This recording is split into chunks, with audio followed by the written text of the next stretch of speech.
This is Platinum Northwest TV News. Good evening and thank you so much for tuning in. I'm Philadelphia Mangoeng. Let's take a look at the news that are making headlines this hour. First up, Northwest Deputy Speaker Tshepo Khoza resigns amidst allegations of forged Matric certificate, and the city of Joburg insists that there are plans in place to address hijacked buildings following another deadly fire. In the business news, from construction mafias to water mafias, we take a look at criminal activities in that sector. And in the sports news, the Proteas collapse as the West Indies wrap up the T20 series. We begin with a story now. Tshepo Khoza, the Deputy Speaker of the Northwest Provincial Legislature, has resigned following serious allegations that he forged his Matric certificate. His resignations come less than 3 months after his appointment, raising significant concerns about the integrity and accountability within political offices. Khoza, who previously served as the member of the Mayoral Committee for Public Safety in the city of Matlosana local municipality, submitted his resignation earlier this week. The resignation letter addressed to the Speaker of the Legislature, Desbo Mohono, provided limited details about his reasons for stepping down. However, Khoza mentioned that he was asked to resign by the African National Congress, which has since come under scrutiny for its vetting processes. Meanwhile, the EFF in the Northwest have been vocal in their demands for a thorough investigation into the allegation against Khoza, while the Congress of the South African Trade Union has also weighed in on the issue, expressing shock and disappointment over the situation. Khoza argues that this action alone is insufficient. The Trade Union Federation has called on the ANC to remove Khoza from all positions of deployment and to consider pursuing criminal charges if the allegations are proven true. In other news, the Johannesburg Metro insists that it has a plan to address the hijacked building crisis in the city centre after another fire claimed residents' lives. At least 4 people were killed after a fire broke out in the 3-story building in Town on Sunday. It is understood that the building, which residents referred to as Enkanini, was hijacked with illegal electricity connections running through it. According to Joburg Emergency Services spokesperson Robert Malauzi, the fire may have started from an illegal connection. Let's take a look.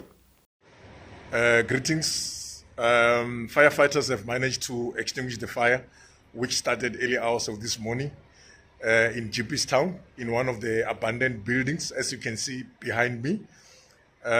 We had about 4 people who lost their lives during this fire incident, and 3 people were injured. One who was critically injured was taken to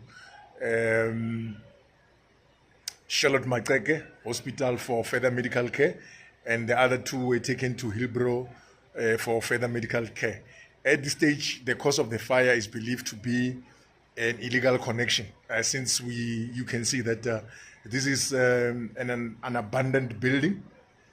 This is an abandoned building. They are using all sorts of materials to try and divide this building.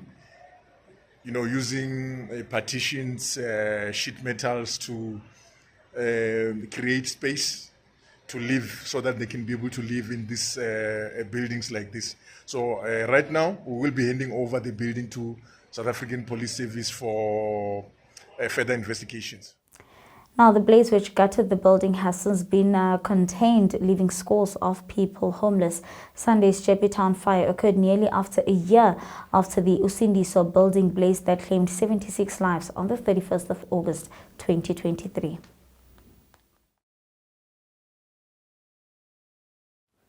In international news now, Ryan Evans, a safety advisor with Reuters, has been confirmed dead after a Russian missile hit a hotel in the East Ukrainian city of Kramatorsk, where he was staying with a 6-strong team from the news agency. Reuters confirmed the death of Evans, a 38-year-old former British soldier, in a statement on Sunday. Evans had been working with Reuters since 2022 and advised its journalists on safety around the world, including in Ukraine, Israel, and at the Paris Olympics. Let's take a look now at the business news.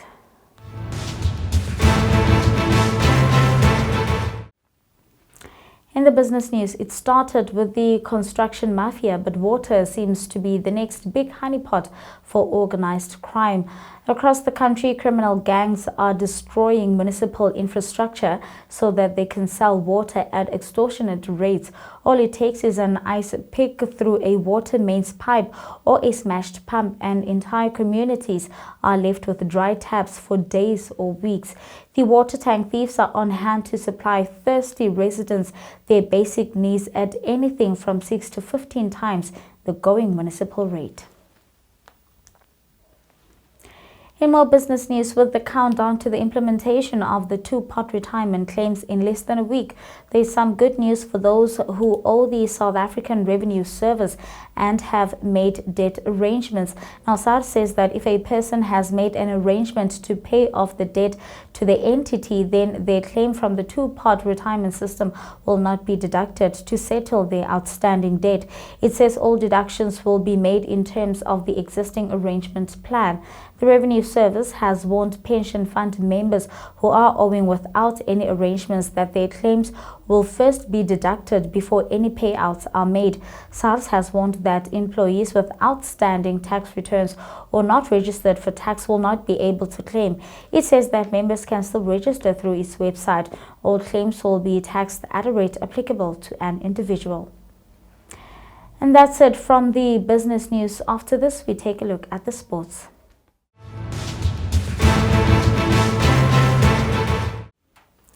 In cricket news, South Africa collapsed from a winning position to lose by 30 runs to the West Indies in their T20 International on Sunday. The Caribbean side taking an unassailable 2-0 lead in the three-match series.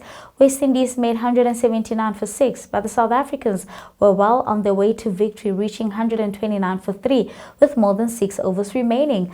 The Proteas then proceeded to lose their last 7 wickets for just 30 runs in 35 balls, finally ending up bowled out for 149. Now, the third and final T20 International between South Africa and the West Indies will be played at 9 p.m. on Tuesday night. Reza Hendricks reflected on the Proteas' 30-run loss to the West Indies in Trinidad. Here's more. Yeah, it's obviously disappointing losing today. We came out thinking we'd obviously put on a good show to try and level the series, but I thought we did well.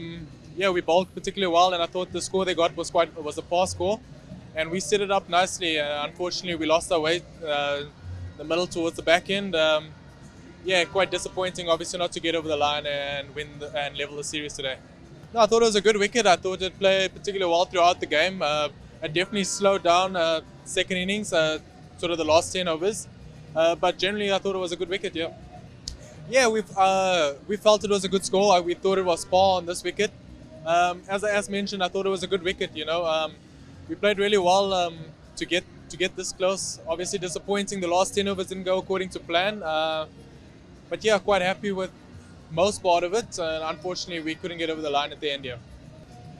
New players, it's great exposure for them, exposing them to international cricket, getting a few of them obviously getting opportunities, which is great. So now they can see obviously what international cricket is. In soccer news, Orlando Pirates will get a chance to avenge their humiliating defeat that they suffered against Jwaneng FC of Botswana when the sides meet in the second round of the CAF Champions League preliminary stages. This after the Buccaneers hammered Disciples FC of Madagascar 4-0 in the first round on Friday, while Galaxy edged Namibian Championship African Star 6-5 on penalties on Saturday. In the CAF Confederation League preliminary stages, Stellenbosch FC thumped Nsingizzi Hotspurs 5-0 to keep the CAF Confederation Cup group stages hopes alive. This resounding victory secured an 8-0 aggregate triumph, marking a memorable day for Steve Barker's men as they advanced to the next round of their maiden CAF campaign.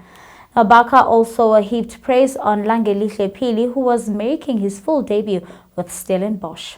No, I think with Major, I think I have to hold him back a little bit.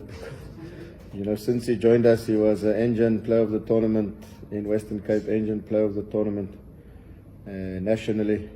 Won the league with Diski, went overseas to play the next gen, won that, debut, scores a goal.